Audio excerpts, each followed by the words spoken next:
Hello everyone, this is doctor Jeevesh Yadav. तो समित अध्ययन का सेकंड पार्ट अपन देख रहे थे अकॉर्डिंग टू एनसीएसएम सिलेबस। उसी को ही अपन यहाँ पे कंटिन्यू करेंगे और आगे का जो है जो चैप्टर है इंद्रिय स्थान को उसको कंटिन्यू करते हैं।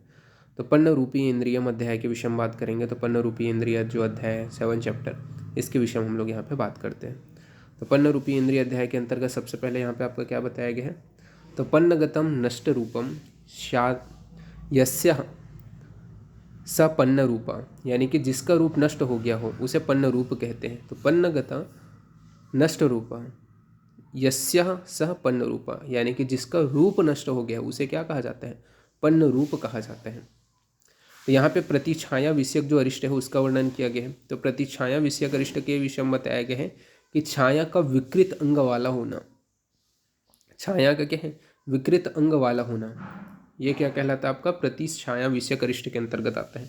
तो जो छाया दिखाई दे रही है, जो परछाई है, वो विकृत अंग वाली दिखाई दे रही है, तो वो उस कंडीशन में वो क्या है, प्रतिछाया विषयक अरिष्ट के अंतर्गत आएगा। तो अगर छाया जो है विकृत अंग वाली दिखाई रही है तो उसके क्या क्या लक्षण है, तो छिन्न, दो टुकड़ों में बटी हो। पहला क्या है, ऐसी छाया दिखाई देगी जो छिन्न हो। छिन्न हो मतलब दो टुकड़े दिखाई देंगे उसके, जो छाया है उसके दो टुकड़े में बटी हुई ऐसी दिखाई दे रही है, तो वो क्या है आपका प्रति छाया विषयक अरिष्ट के अंतर्गत आएगा। भिन्न है, भिन्न है मतलब फटा हुआ है, ठीक है। जो छाया है वो फटी हुई तरह की दिखाई दे रही है, एक तरफ से फट गया है ऐसा दिखाई दे रहा है, तो उस कंडीशन में क्या है, वो क्या है, प्रतिछाया विषयक अरिष्ट के अंतर्गत आएगा। इसके अलावा आकुल, आकुल मतलब एक की छाया में अनेक छाया मिली हुई है ऐसी प्रतीत होना। तो आकुल मतलब एक की छाया में अनेक छाया मिली हुई है इस प्रकार का प्रतीत होना। तो एक की छाया में अनेक छाया मिली हुई इस प्रकार का प्रतीत होना, ये क्या है, आकुल विषयक अरिष्ट के अंतर्गत आएगा। कि एक की छाया में अनेक छाया मिली हुई है, मतलब आपको ऐसा लगा मल्टीपल जो है आपके प्रतिबिंब जो है वो आपके दिखाई दे रहे हैं, ठीक है। तो वो क्या है, आकुल कहलाएगा। इसके अलावा हीनागी, ठीक है। तो हीन अंग दिखाई दे रहे हैं, अंग जो है वो हीन अंगी, यानी कि अंग जो है वो प्रॉपर नहीं दिखाई दे रहे हैं या फिर नहीं दिखाई दे रहे हैं, तो वो क्या है, प्रतिछाया विषयक अरिष्ट कहलाएगा। तन्वित, तन्वित मतलब जो छाया हो बहुत पतली दिखाई दे रही है, तो वो भी वो क्या है, प्रतिछाया विषयक अरिष्ट के अंतर्गत आएगा।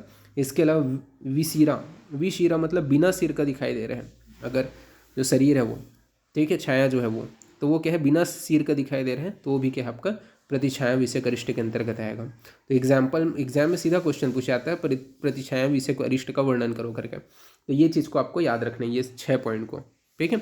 इसका पासवर्ड जो है वो मैं एक ही रखूँगा, ऐसे ही आपको टाइप करना है, ठीक है। एक जैसे आप टाइप करोगे तो ये PDF ओपन हो जाएगा, ऐसे हिंदी में लिख करके एक लिखना, फिर ये PDF ओपन हो जाएगा। फिर बात करते हैं संस्थान। तो संस्थान के विषय में क्या बताया गया है, तो संस्थान जो होता है वो आकृति बोधक होते हैं। संस्थान क्या होता है, आकृति का बोध कराते हैं, स्ट्रक्चर का बोध कराते हैं।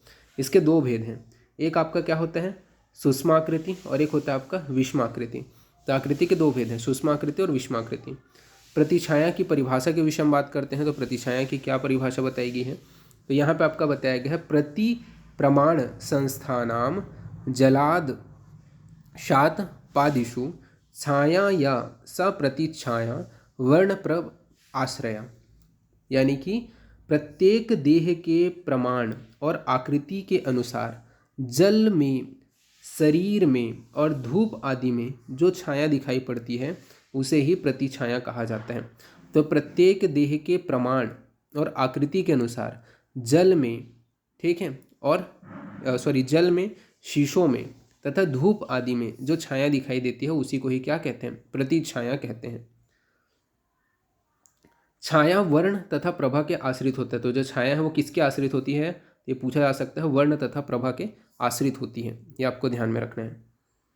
फिर छाया के कितने भेद बताए गए हैं, तो 5 भेद बताए गए हैं। तो छाया से भी 5 नंबर का क्वेश्चन आता है, कौन से वो 5 भेद हैं, तो नाभसी, वायवी, आग्नेयी, अंभसी और पार्थिव।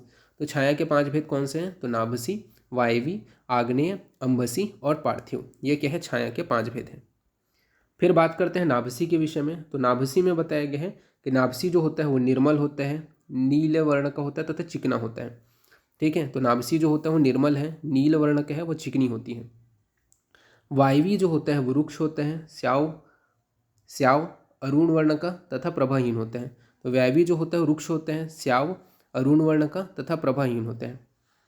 आग्नेय जो होते हैं वो शुद्ध रक्तवर्ण का, चमकदार तथा कांतिवान व प्रिय होते हैं। तो आग्नेय जो होता है वो शुद्ध रक्तवर्ण का, चमकदार, कांतिवान व प्रिय होते हैं। अंबसी जो होते हैं वो शुद्ध होते हैं, वैदूर्यमणि के समान स्वच्छ व चिकना होते हैं। तो अंबसी जो होता है वो शुद्ध होते हैं, वैदूर्यमणि के समान स्वच्छ व चिकना होते हैं। पार्थिवी जो होता है वो स्थिर, चिकना, घना संलक्षण, श्याव वर्ण का व श्वेत वर्ण का होता है। तो पार्थिव जो होता है वो स्थिर, चिकना, घनी, संलक्षण, श्याव वर्ण का व श्वेत वर्ण का होता है। तो ये यहाँ पे आपका बताया गया कि नाभसी जो है निर्मल, नील वर्ण का, चिकना, वायवी, रुक्ष, श्याव, अरुण वर्ण का, प्रभाहीन, आग्नेय शुद्ध रक्तवर्ण का, चमकदार, कांतिवान, प्रिय। अंबसी जो है वो शुद्ध, वैदूर्यमणि के समान स्वच्छ, चिकना। पार्थिव जो होते हैं वो स्थिर, चिकना, घन, संलक्षण, श्याव वर्ण का व श्वेत। तो ये यहाँ पे आपका बताया गया है। फिर वायवी जो छाया होते हैं वो अशुभ, मृत्यु तथा क्लेश कारक, शेष 4 शुभदायक व फल देने वाला होता है। तो ये वायवी जो छाया होता है वो क्या होता है, अशुभ होते हैं, साथ ही साथ मृत्यु व क्लेश कारक होते हैं। ठीक है, तो ये जो स्टार्टिंग का जो छाया का प्रकार बताया गया है वो क्या है आपका, क्लेश कारक, मृत्युदायक, अशुभ होते हैं। बाकी जो 4 आपके टाइप बताए गए हैं नीचे के, पार्थिव, अंबसी वाला, वो आपके क्या है, शुभ होते हैं और फल देने वाले होते हैं, शुभ फल देने वाले होते हैं।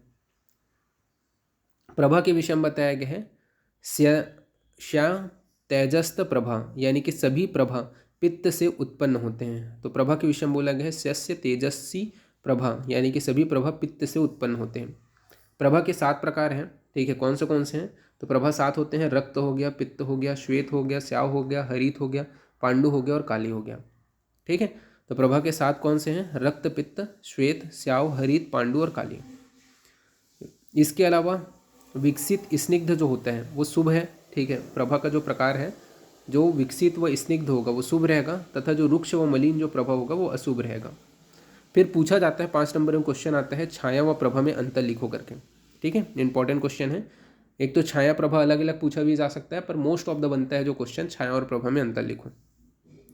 तो छाया के विषय में बात करते हैं, तो छाया के विषय में बताया गया है कि वर्ण को आच्छादित करती है, इस वजह से इसे छाया कहते हैं। तो जो वर्ण को आच्छादित करते हैं इस वजह से इसे छाया कहते हैं।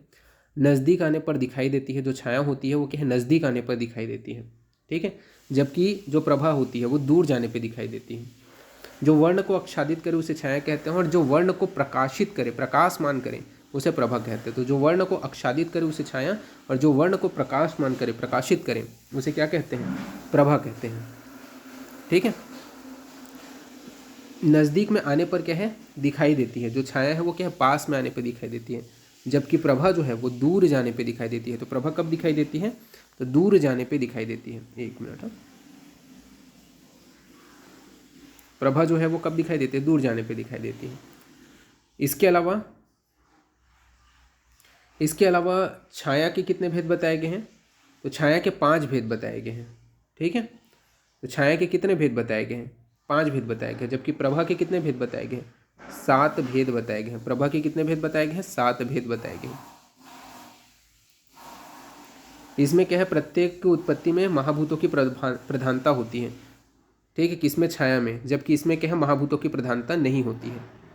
तथा जो वर्ण व प्रभा पर आश्रित होता है, ठीक है, तो वर्ण जो है वो प्रभा के ऊपर आश्रित होते हैं, मतलब जो छाया है वो वर्ण और प्रभा के ऊपर आश्रित होते हैं, जबकि ये क्या है, किसी के ऊपर आश्रित नहीं रहता।